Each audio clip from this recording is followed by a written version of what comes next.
you're Duck Dom? Well, we know that Duck Dom is insanely good at laning, you know? Second highest duo kills, as you mentioned in those stats we saw earlier. And that's where, you know, Duck Dom's bread is buttered, is in the lane. Getting those early kills, then leading that into turret plates in the bottom lane, and then sometimes even turret plates in the top lane. Sure. Tristana a little bit Tristana less almost so. impossible, right? The peel, again, we kind of saw this in our first series where, you know, Gragas can actually peel really nicely if you get really tanky from Doran. And, you know, we'll have to wait and see what Rich can do on that Aatrox. That's kind of the question mark for me, especially when it comes to the team fights, as we are heading back onto the Rift here. Peanut, this is here. Really crazy fight over this Scuttle Crab at this point in time. It's level 6 to 5 in terms of the junglers. But as you mentioned, all the support's coming up here. And we have, okay, a forced fight trying to get on top of Rich. He will try to flash away. In goes Kellen, trying to create a ruckus on the backside. Gets a nice 3-man knockup. And that is a huge sweep coming in from the side of Bay. And nobody on the side of Bro is able to get even a single kill. They're not even anywhere close, you know, they're not able to get in there and do that damage. The Emperor's Divide, the ward being cleared so that they have enough time to come over here. Well, do they? That's the question. Actually, the bot lane is going to push the turret instead. Looks like they're just going to give this up, which they did not, because as you mentioned, Peanut wasn't close enough, but it's been simple otherwise. Here we go. All right, looking for the now. proactive play this time around. He flashes over the choppers. Kellen's actually taking a lot of damage from that turret. It takes them so long to kill that guy. And at the end of the day, Hoya tries to be the savior, but actually he just gives another kill to Duck Dom. And at this point, there's not really much that Bro can do to stop this, just because, you know, they're pretty pushed in the bottom lane, in the mid lane as well. So you have no prio over this objective, and that one will go over to Nongshim. Not to mention, I think Hoya's going to have to find a different method to make that actually work. Umpty, look at how far behind he is. He's level 10. He's just getting chipped away so much early on in this fight.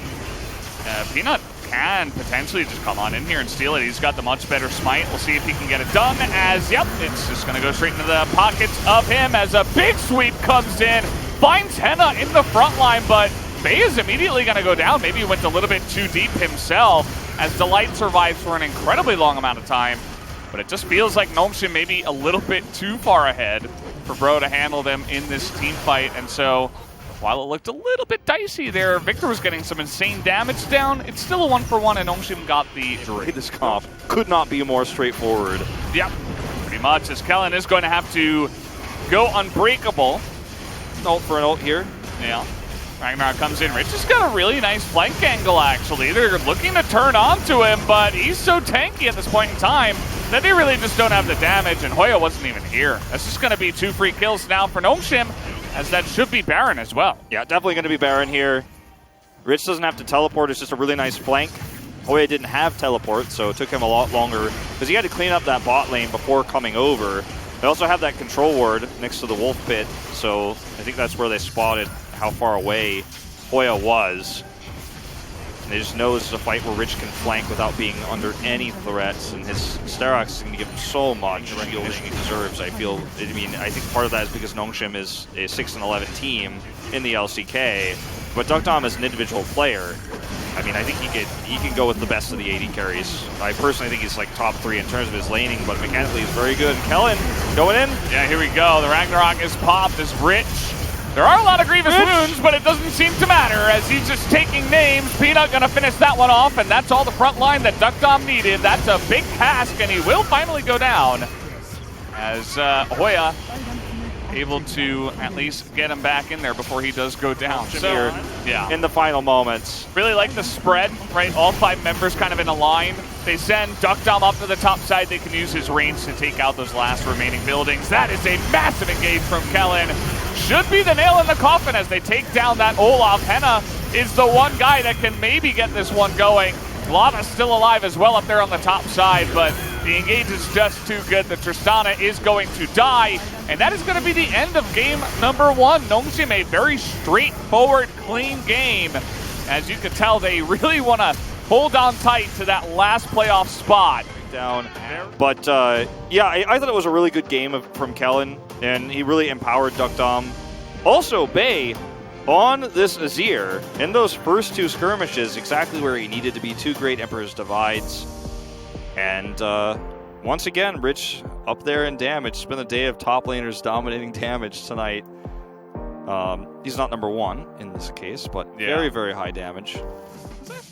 Welcome back everybody to the LCK analyst desk. Nongshim was playing under huge pressure in order to clinch that playoff berth, and they are just one game away to make it. There were not any standouts in terms of their draft. I think we had a very basic go-to comps for the LCK meta. But the problem was the order of it. Olaf and Victor was actually the first and second pick from Freddy Brion. So with this Victor blind pick, I don't think that was the ideal choice because there are some matchups and counter picks in terms of the mid lane mage champions.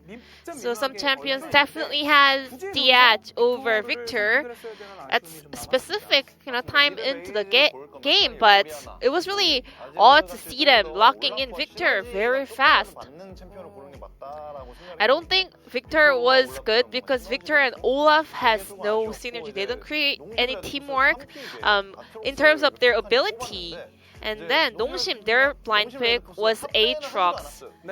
Nongshim didn't even ban away a lot of top champions, which means Bro had a lot of opportunity to punish this blind pick. However, Gragas was not the one that we were looking for. Maybe if Hoya could have played something more aggressive, something more countering the Aatrox picks, maybe Freddy Brion could have won the game. Gragas into Aatrox was not able to find the value, whereas Aatrox was able to do a decent job, and at the same time Aatrox, Azir as a counter pick into Victor was doing a fantastic work.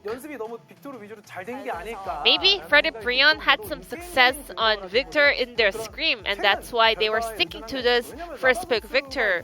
Because Lava in the Spling Sprint, this was his first Victor game, and Bay is also not a player who prioritized this Victor pick, so we had to kind of guess and assume that maybe Lava was having a fantastic time on Victor in Scream. However, Freddy Brion, they looked like they kind of caught off guard starting from the pick and ban. Now let's take a look at this first highlight. Bay was actually able to win the trade really hard, and he was able to make him go back to his base, which means Bay had to level priority because he was staying in that lane longer and he had the XP priority. And then at the same time, Victor had to clear his wave together with the support player, so he was not able to hit level 6 for the Scuttle fight. And then the engage coming out from Freddy Brion was not connected with other players, so Aatrox didn't die there, he survived, and then behind the wall he was constantly putting damage onto the opponents. And then Freddy Brion players got stuck in the enemy jungle, and Azir was there in order to counter their play.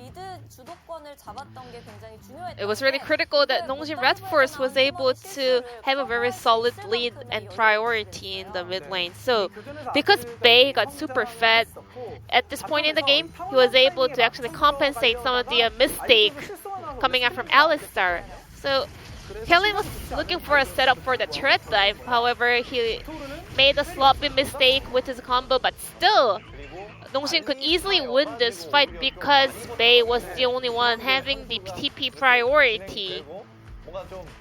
Prior to this point, Victor had to go back to his base and purchase the Lost Chapter, so that was why he didn't have teleport at that point. Whereas Azir was able to actually purchase that item a lot faster than Victor, so he had the TP priority. And Lost Chapter is really huge for mage picks on the mid lane. Because Bay was exerting his dominance on the laning phase, he was outplaying his opponents. Nongshim was able to get easily ahead of the opponents as a whole. That was all converted into the bottom lane turret dive, that Scuttle fight. So we want to focus onto the mid lane, especially about the value of blind pick Victor.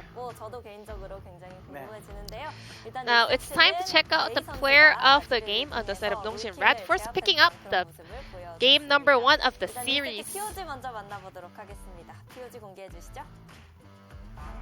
Bay on Azir picks up the second PUG of the split. So now they kind of slayed the Lone King here in the LCK. We wonder what kind of nickname he deserves after this performance.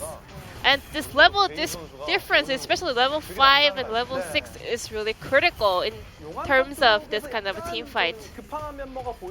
Well, there were some mistakes around the Dragon fight later on, but still Bay was showing a lot of growth throughout the split.